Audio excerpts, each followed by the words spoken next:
Bismillahirrahmanirrahim. Assalamualaikum warahmatullahi wabarakatuh.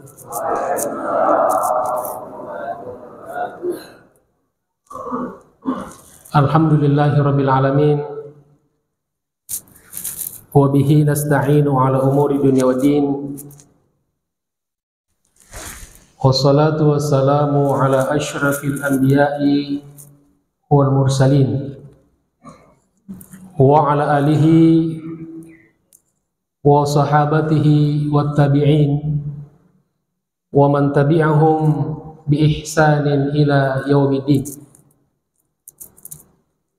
Subhanaka la ilma lana illa ma 'allamtana innaka antal alimul hakim. Allahumma allimna ma yanfa'una wa anfa'na bima 'allamtana. Rabbana zidna ilman warzuqna fahma. Rabbi shrah li sadri wa yassir li amri wahlul 'uqdatam min lisani yafqahu qawli, amma ba'd. Ma'asyiral muslimin wal muslimat rahimakumullah,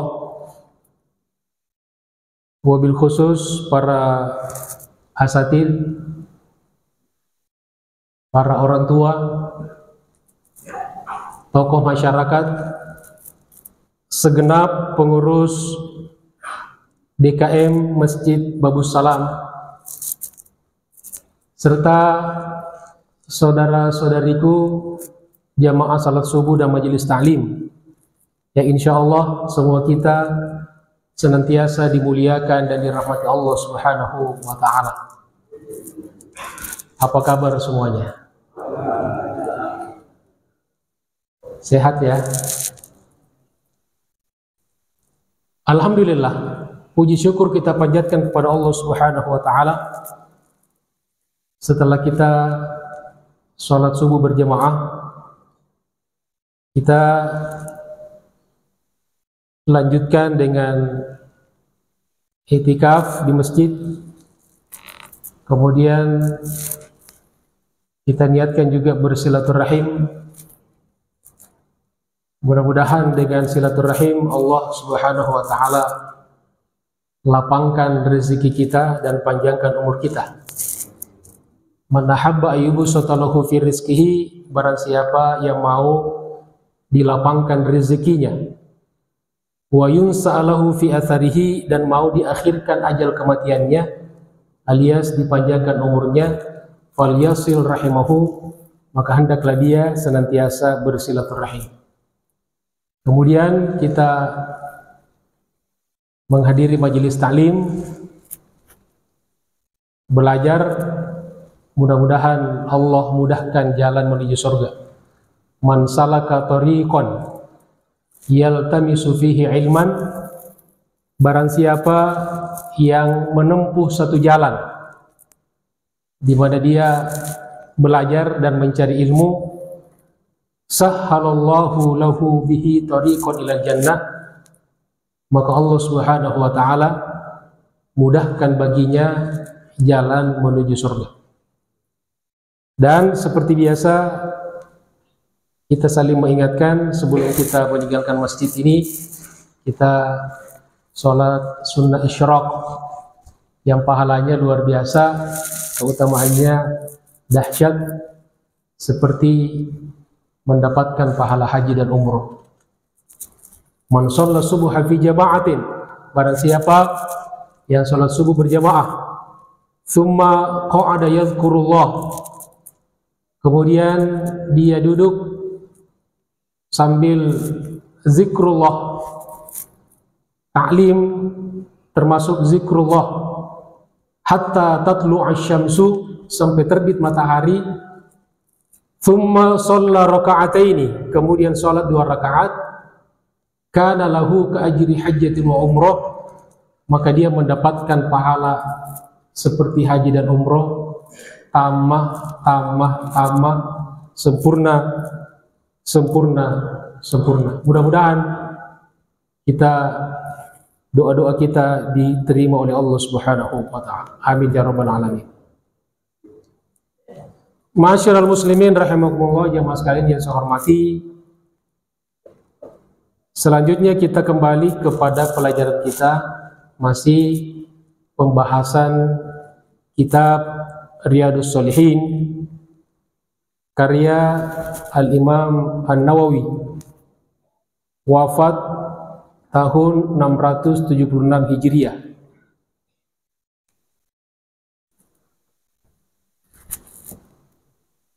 Di kesempatan ini kita akan membahas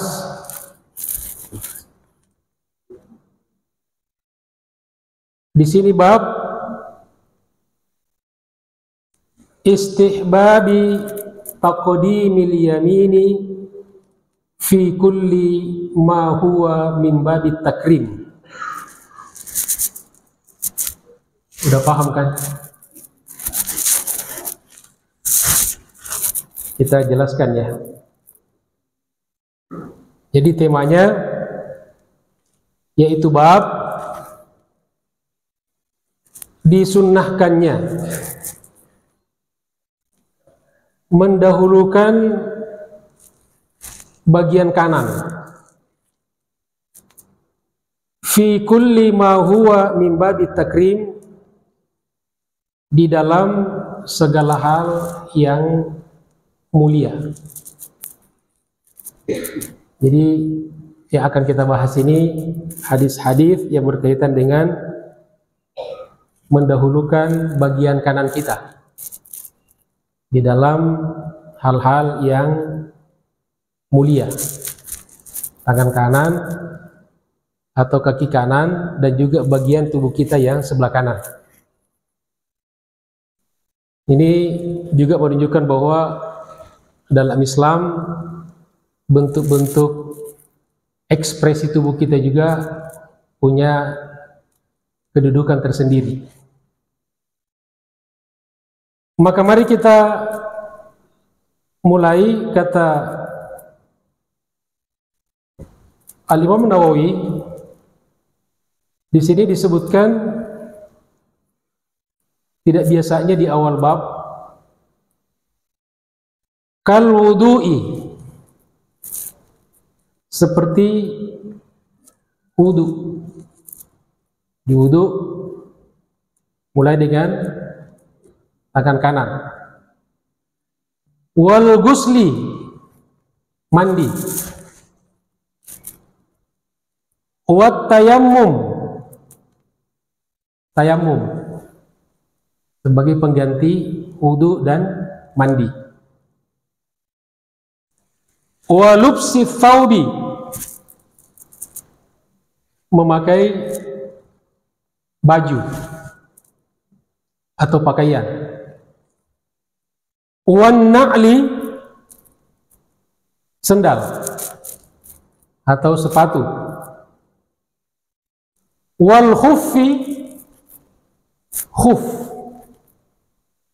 Khuf ini salah satu alas kaki yang kedudukannya antara sendal dan sepatu. Jadi biasanya dipakai di dalam ruangan,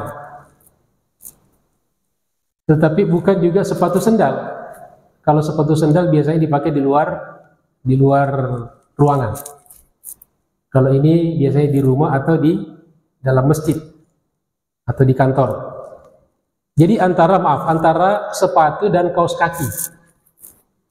Dia dari kulit, agak tebal, tapi tidak pakai alas seperti sepatu. Di kita kayaknya tidak ada ya. Saya di rumah ada. Saya sering perlihatkan kepada mahasiswa saya di kampus kalau ngajar tentang khuf. Tentang khuf. Kalau di kita tidak ada di sini. Kemudian wassarawil, celana. Tadi baju, kemudian celana. Wa dukhulil masjidi, masuk masjid. Wassiwaki, siwak, menggosok gigi juga dimulai dari bagian kanan. Wal iktihali, dan bercelak, celak mata. Celak mata ini bukan hanya untuk perempuan, tapi juga laki-laki. Cuma laki-laki ini hati-hati saja ya, jangan sampai diketawain sama cucunya. Ya. Jadi biasanya ini dipakai sebagai obat. Jadi tidak dipakai seperti perempuan. Kemudian wa taqlimil afar, menggunting kuku. Juga dimulai dari kanan. Wa qassis syaribi, dan menggunting kumis. Yang punya kumis, merapikan kumis. Wa natfil ibti, mencabut bulu ketiak, bulu ketek. Biasanya dicukur apa dicabut? Kalau sunnahnya itu dicabut, karena diharapkan nanti akan hilang. Ya, jadi punya bulu ketek itu bukan sunnah. Justru ajaran Nabi sunnahnya dihilangkan. Maka harus telaten dicabut. Ustadz sakit, memang sakit awal-awalnya. Makanya sempat ada perkataan Imam Syafi'i mengatakan di antara sunnah ajaran Nabi yang sakit adalah mencabut bulu ketek. Tapi ini aja di awal-awal. Kalau sudah terbiasa, ala bisa karena biasa, sudah tidak sakit.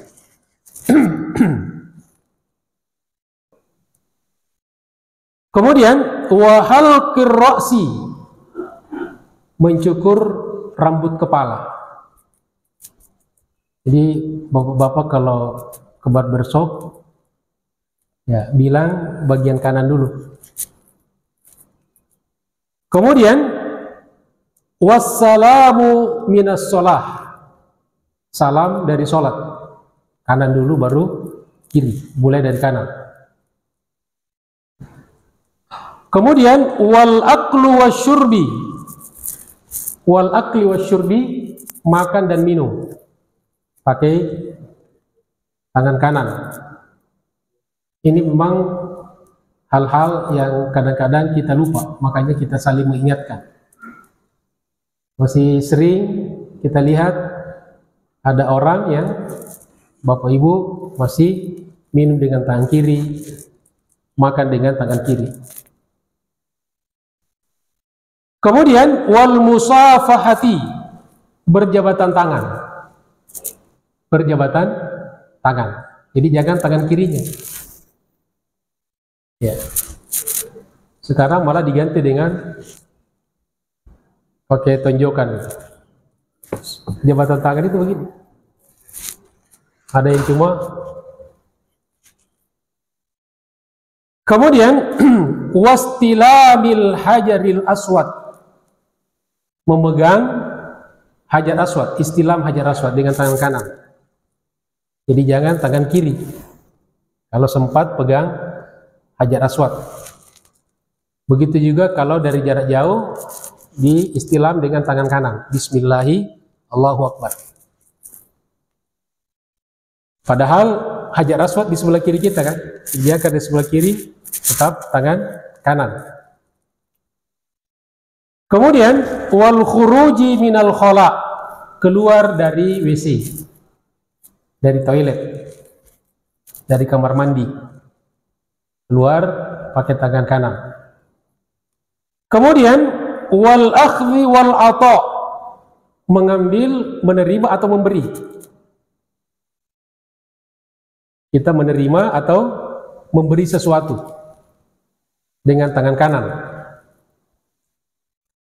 Wa ghairi dzalika mimma huwa fi ma'nahu, dan selain itu yang masuk dalam makna tersebut untuk hal-hal yang baik, yang mulia.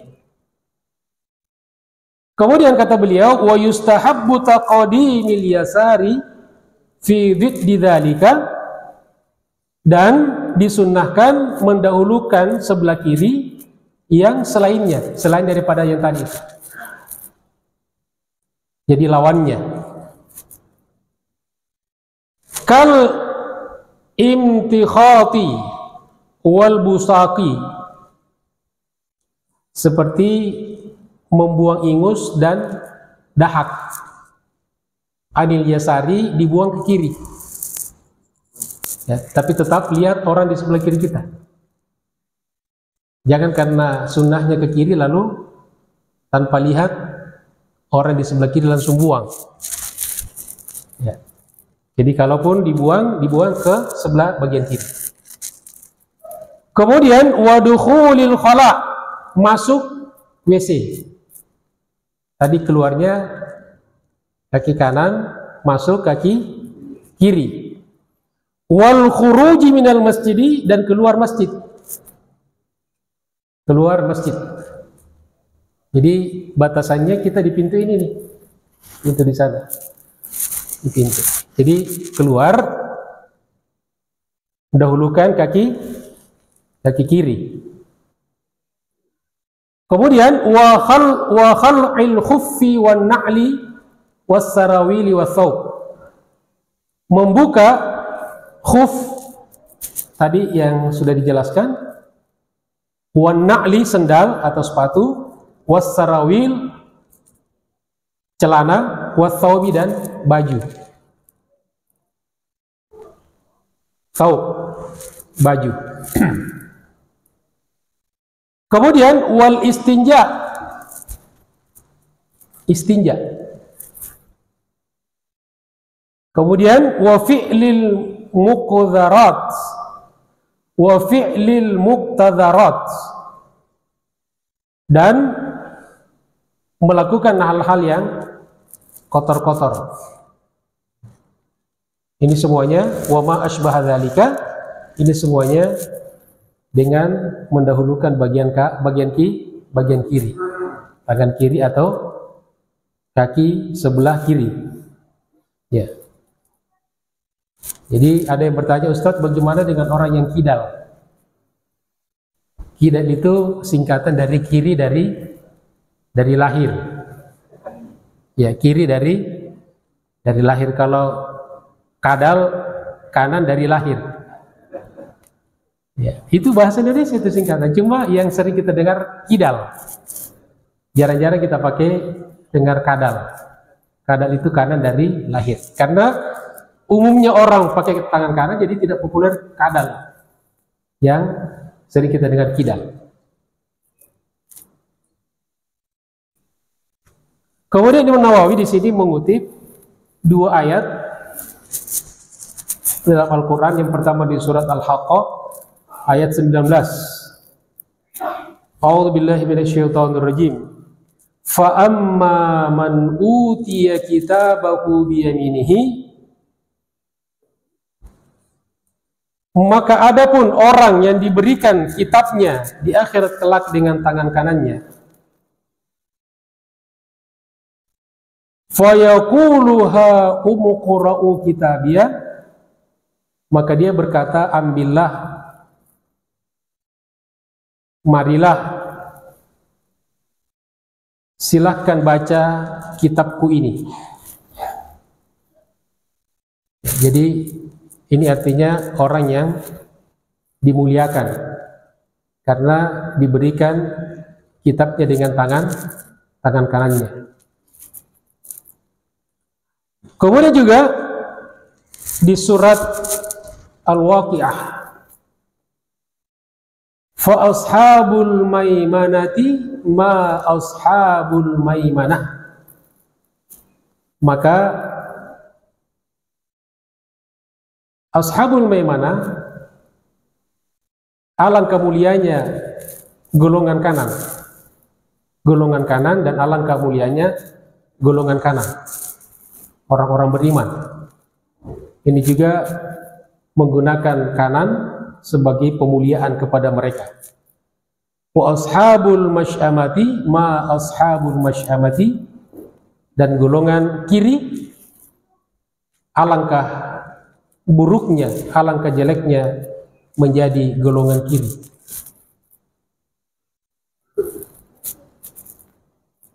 Kemudian di sini Imam Nawawi mengutip beberapa hadis Nabi SAW. Yang pertama, an Aisyah radhiyallahu anha qalat, dari Aisyah, semoga Allah meridhoinya, berkata, kana Rasulullah sallallahu alaihi wasallam, adalah Rasulullah sallallahu alaihi wasallam, yu'jibuhu tayammunu fi sya'nihi kullihi. Beliau sangat menyukai menggunakan bagian kanan di dalam setiap urusannya, di dalam segala aktivitasnya. Fi tuhurihi, di dalam taharahnya, wa tarajjulihi, di dalam bersisir, ketika bersisir, menyisir rambut. Karena Nabi kadang rambutnya panjang. Kalau ketika rambutnya panjang, maka disisir. Dan kalau boleh sisir, dimulai dari yang bagian kanan. Kemudian wa tana'ulihi, memakai sendal. Memakai sendal juga dimulai dengan tangan, dengan kaki kiri. Dan ini salah satu bagian dari sejarah Nabi yang peninggalannya masih ada sampai sekarang. Jadi di museum, salah satunya di museum Turki, di Topkapi itu masih ada sendalnya Nabi. Ya, asli. Ya, Masya Allah. Kemudian muttafaqun alaihi, hadis ini diriwayatkan oleh Al-Bukhari dan Muslim. Bukhari nomor 168 dan Muslim nomor 268.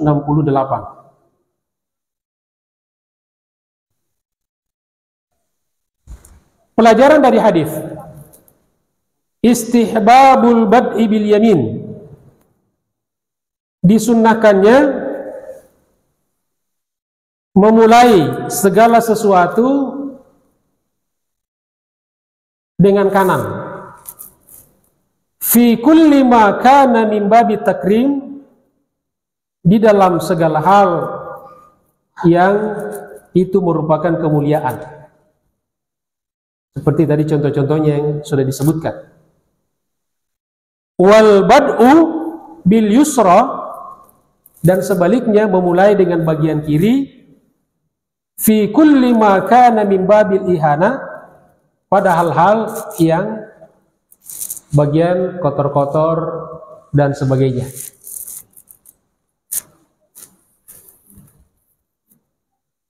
Yang kedua, wa anha qalat, dan juga dari Aisyah, semoga Allah meridhoinya, telah berkata, kanat yadu Rasulillah sallallahu alaihi wasallam al-yumna, adalah tangan Rasulullah sallallahu alaihi wasallam yang sebelah kanan,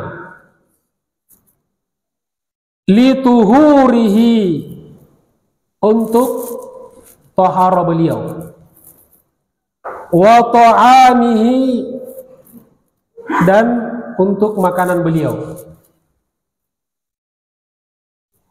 wa kanatil yusra, dan adalah tangan kiri beliau, li khalaihi, untuk cebok, wa makana min adza, dan apa saja yang kotor.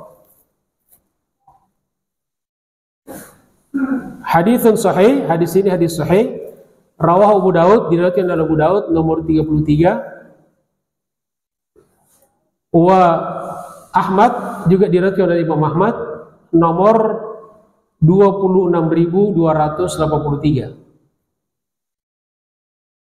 Afadal hadis, pelajaran dari hadis, bayanu sunnatin Nabi sallallahu alaihi wasallam, penjelasan atau keterangan tentang sunnah Nabi, fi isti'malil yadil yumna, di dalam penggunaan tangan kanan, lil umuril musyarrafah, untuk urusan-urusan halal yang mulia, yang dimuliakan, yang baik-baik. Wasti'malil yadil yusra, dan penggunaan tangan kiri, li siwa dzalika, selain itu. Jadi misalnya cebok, bagian-bagian yang kotor itu menggunakan tangan kiri. Ini yang disebutkan oleh Aisyah tentang baginda Rasulullah Shallallahu Alaihi Wasallam. Selanjutnya, wa an Ummi Atiyah radhiyallahu anha, dan dari Ummi Atiyah, semoga Allah meridainya, anna Nabiyya Shallallahu Alaihi Wasallam, sesungguhnya Nabi Shallallahu Alaihi Wasallam, qala lahunna, telah berkata kepada perempuan-perempuan, fi gusli ibnatihi Zainab radhiyallahu anha. Jadi Nabi berkata kepada wanita-wanita yang memandikan putri Nabi, yaitu Zainab ketika meninggal, memandikan jenazahnya. Nabi berkata kepada mereka, ibda'na. Ini fi'lul amri kalau perempuan banyak, lebih dari dua. Ibda'na, kalau satu laki-laki ibda'. Kalau banyak laki-laki ibda'u. Karena di sini banyak perempuan, ibda'na. Ini dalam bahasa Arab namanya ilmu sorof, perubahan kata kerja dari fi'il ke fi'il.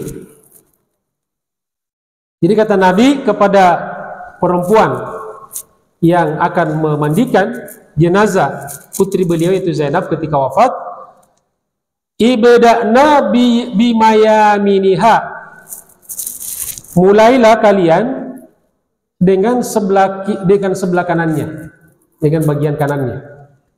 Jadi memandikan jenazah dimulai dari bagian sebelah kanan. Wa mawadhi'il wudu'i minha, dan bagian-bagian yang biasa kena air wudu.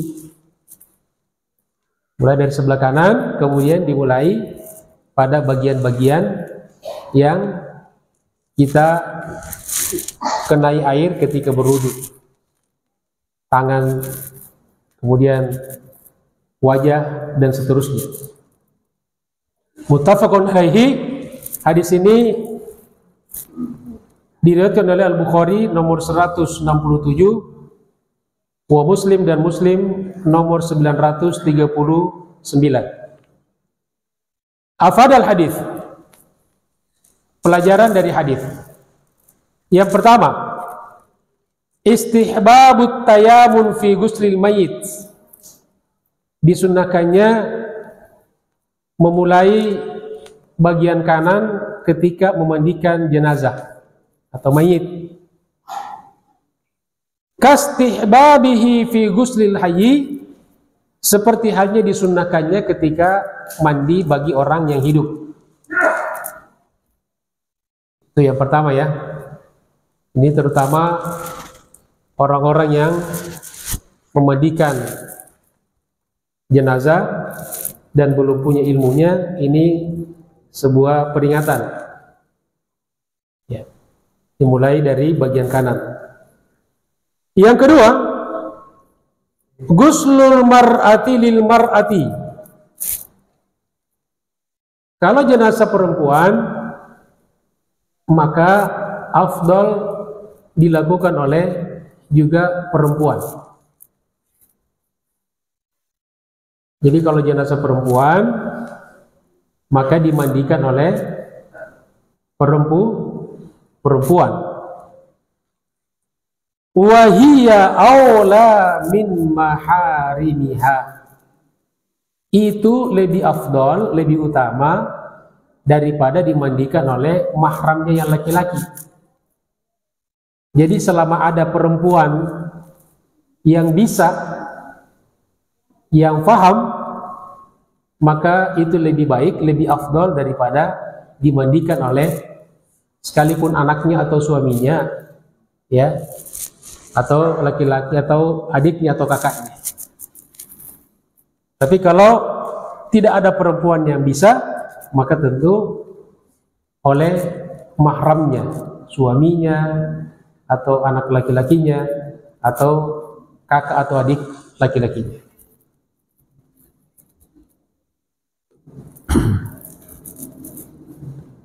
Selanjutnya jemaah sekalian dirahmati Allah Subhanahu wa taala, wa an Anas radhiyallahu an, dan dari Anas semoga Allah meridhoinya, anna Rasulullah sallallahu alaihi wasallam, sesungguhnya Rasulullah sallallahu alaihi wasallam ata Mina, datang ke Mina. Mina di mana ini? Mina di mana? Ya, di dekat Mekah. Setelah Musdalifah ya. Fa'atal jamrata. Kemudian beliau datang ke tempat jumroh atau jamarat, tempat melontar. Tempat melontar ini di Mina kan? Salah satu tempat di Mina adalah tempat melontar jumroh yang sekarang menjadi tempat yang paling mahal biayanya di sana. Ya, itu investasi Saudi, investasi di situ sampai mengeluarkan dana sampai puluhan triliun untuk membangun tempat melontar jumroh. Dan alhamdulillah sekarang termasuk tempat yang paling aman, paling nyaman. Ketika melontarnya ya, yang masih sering terjadi insiden itu ketika jalan menuju ke tempat melontar jumroh. Tapi jauh lebih bagus daripada dulu-dulu.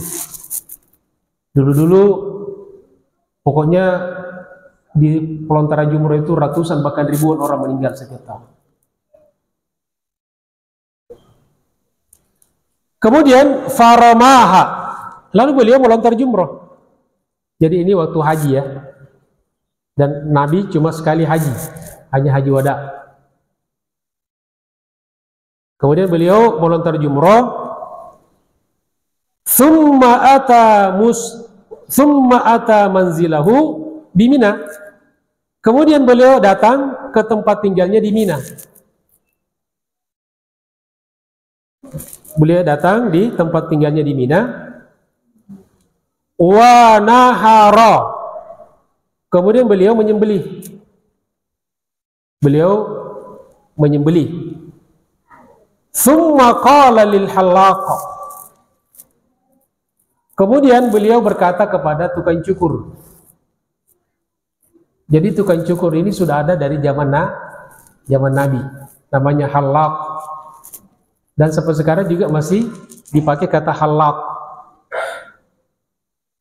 Kalau Bapak Ibu haji umroh itu di tukang-tukang cukur itu ada tulisan halaqah, tukang cukur. Maka orangnya namanya halaq, orang yang sering mencukur. Maka Nabi kemudian berkata kepada tukang cukurnya, khud, ambillah, cukurlah. Maksudnya cukur rambut beliau. Jadi menyuruh kepada tukang cukurnya untuk mencukur rambut beliau. Wa asyara ila janibihil aiman, dan beliau mengisyaratkan kepada bagian kanan, sebelah kanan. Jadi cukur yang sebelah kanan dulu. Summal aisar, kemudian bagian kiri. Jadi bukan cuma dicukur bagian kanan, cuma sebelah ya, di kanan dulu baru kiri. Summa ja'ala yu'tihin nas. Kemudian beliau memberikan kepada orang. Jadi rambut Nabi kemudian beliau ambil dan dibagi-bagikan kepada para sahabat yang hadir pada haji wada yang ada di sekitarnya Nabi. Muttafaqun alaihi, hadis ini diriwayatkan oleh Bukhari dan Muslim.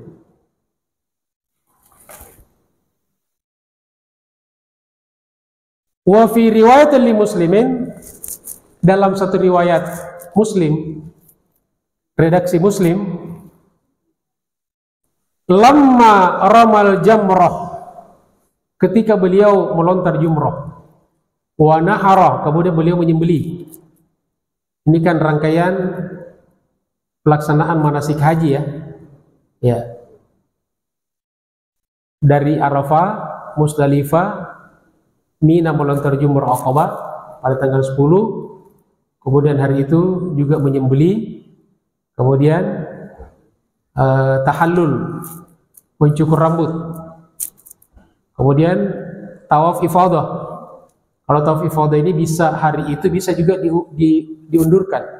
Yang penting selesai hari itu 3. Ya, maka itu sudah bisa tahallul as-sugro. Semua boleh kecuali hubungan suami istri. Kalau suami istri nanti setelah tawaf ifadah. Jadi ada sebagai jemaah hari itu juga langsung ke Masjidil Haram kemudian tawaf ifadah. Tapi ada sebagian besar jemaah sekarang itu nanti selesai dari Mina baru tawaf ifadah. Wa halaqa, kemudian beliau menggunting rambut, mencukur rambutnya. Wa nawalal halaqa shiqqahul aiman fa halaqa, kemudian tukang cukurnya memulai dari sebelah kanannya, kemudian mencukur bagian kanan. Dan tentu dilanjutkan dengan bagian kiri. Walaupun tidak dijelaskan di sini ya, tapi riwayat Bukhari tadi summa al-yusra. Jadi jangan dipahami riwayat Muslim cuma dicukur sebelah. Jadi kita sudah paham kanan kemudian kiri, meskipun tidak di sini dijelaskan kemudian kiri lagi. Summa da'a Abu Talha al-Ansari. Setelah beliau dicukur, beliau memanggil sahabat yang bernama Abu Talha al-Ansari dari golongan Ansar. Fa'atahu iyahu, kemudian Nabi memberikan rambutnya ke Abu Talha. Jadi rambut beliau itu diambil, dipungut, kemudian diberikan kepada Abu Talha. Tsumma nawalahu syaqqal aisar. Kemudian dan seterusnya, faqala, kemudian beliau berkata kepada Abu Talha, iqsimuhu bainan nas, silakan bagi kepada orang-orang. Jadi Nabi bilang silakan bagikan ini kepada orang-orang, rambut Nabi. Masya Allah. Jemaah sekalian, jadi saya juga pernah ada pengalaman nih waktu mahasiswa di sana. Jadi ketika sudah sampai di Mina, itu aktivitas yang paling banyak dilakukan itu adalah mencukur rambut laki-laki, karena orang kan jutaan orang. Ini cerita tahun 9, saya haji pertama tahun 92. Saya masuk di Madinah 91. Tahun berikutnya kita haji dari tahun pertama kita haji dari kampus. Tahun kedua 92 kita haji namanya haji koboi, backpacker. Ya, jadi kita lewat padang pasir. Ya. Jadi itu kerjaan mahasiswa kita di sana. Kemudian di Mina orang bercukur ya, banyak sekali, dan satu tukang cukur itu bisa ngantri sampai puluhan orang. Nah, kemudian saya dengan beberapa teman muncul naluri bisnis kita. Ya, cari duit, tapi ala-ala mahasiswa yang belum paham. Oh, satu orang dicukur itu 10 rial. Kita lihat ngantri nih. Lalu dengan beberapa orang, 3 orang akhirnya kita sepakat. Bagaimana kalau kita cukur orang? Lumayan nih. Ini peluang nih. Dan ini orang-orang, jarang orang Indonesia, banyak kan Bangladesh, India. Ya, mereka memang sudah bawa alat-alatnya gitu kan. Hanya silet atau air, sisir.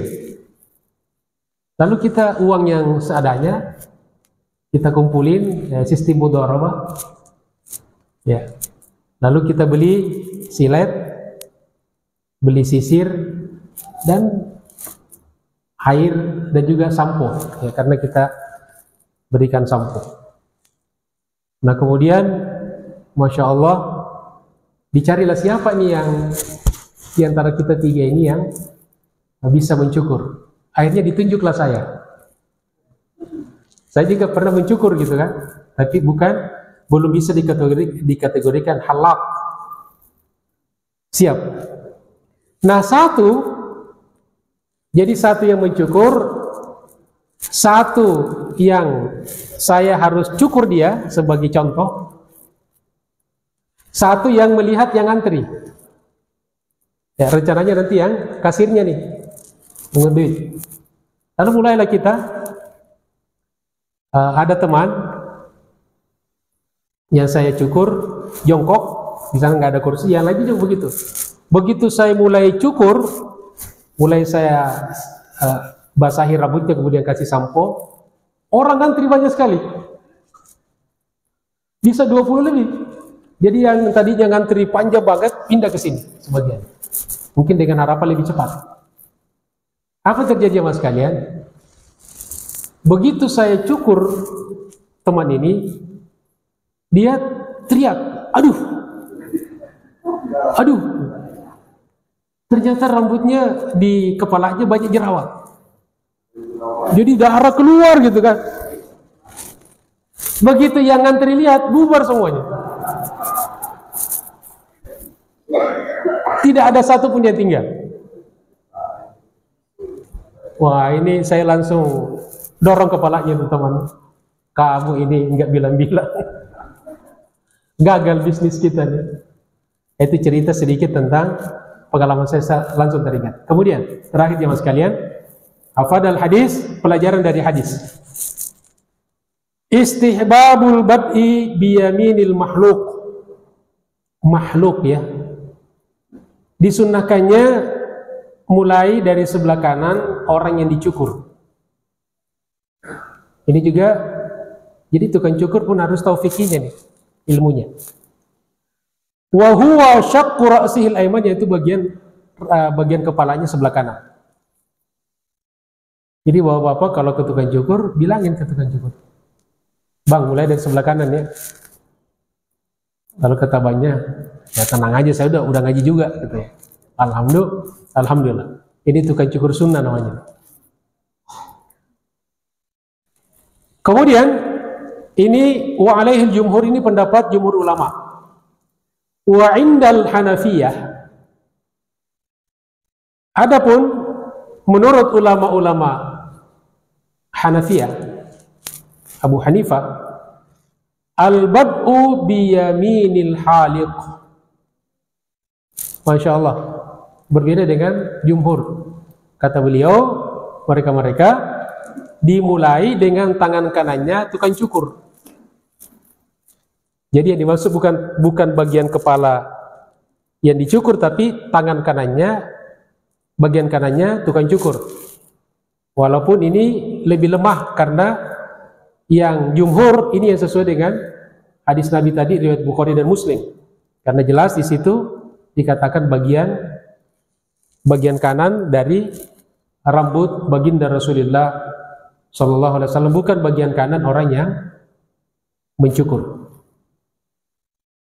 Yang kedua, tauzi'u sya'rihi sallallahu alaihi wasallam 'alan nas. Membagikan rambut Nabi kepada orang. Maksudnya di situ sahabat. Liyakuna barakatan baqiyatan 'indan nas ba'da mautihi. Untuk menjadi barokah yang tinggal, yang ada pada manusia setelah beliau meninggal dunia. wa liyadhkuruhu sallallahu alaihi wasallam kullama ra'au, dan agar mereka senantiasa ingat kepada Nabi sallallahu alaihi wasallam setiap kali melihat rambutnya. Wa hadza min khususiyati sallallahu alaihi wasallam, kata beliau, dan ini adalah termasuk kekhususan baginda Rasulullah sallallahu alaihi wasallam. Kalau kita lagian, buat apa kita simpan rambut? Ya, malah jadi sampah rambut kita. Atau ada nggak yang pernah cukur kemudian dibagikan? Diambil nih. Ya. Kalau rambut Nabi diperebutkan, bahkan Nabi meludah pun itu diperebutkan ludah Nabi. Wudunya Nabi tidak pernah sampai bekasnya di tanah karena diperebutkan oleh sahabat. Ini termasuk dalam khususiat beliau, hanya kekhususan baginda Rasulullah SAW, karena beliau adalah manusia biasa seperti kita, tapi luar biasa. Wa amma min ghairihi fala yakunu dzalik, kemudian ditegaskan di sini, adapun selain Nabi maka tidak seperti itu. Lagi juga siapa yang mau. Yang ketiga, yang terakhir jamaah sekalian, jawazut tabarruki bi athari Rasul sallallahu alaihi wasallam fi hududi ma udhina bihi, dibolehkannya namanya tabarruk, ya, mengambil barokah dengan bekas-bekas Rasulullah sallallahu alaihi wasallam. Ya, jadi tidak orang ada mega-mega makam Rasulullah sallallahu alaihi wasallam atau pintunya itu diniatkan sebagai tabarruk, ya, bukan musyrik. Ya, karena tidak ada niat-niatan untuk menyembah selain Allah Subhanahu wa taala. Hanya min babi at-tabarruk, mengalap barokah. Nah, adapun selain Nabi, ada sebagian ulama mengatakan ini kias. Mengkiaskan untuk orang-orang mulia, ulama-ulama, dan ini masuk dalam bagian ikhtilaf di kalangan ulama. Wallahu alam. Jamaah sekalian dirahmati Allah Subhanahu wa taala, demikianlah bahasan kita, kajian kita pada pagi hari ini. Mudah-mudahan bermanfaat. Terima kasih atas segala perhatiannya. Mohon maaf atas segala kekurangannya. Billahi taufiq wal hidayah. Wassalamualaikum warahmatullahi wabarakatuh. Berapa menit isyraq? Udah masuk?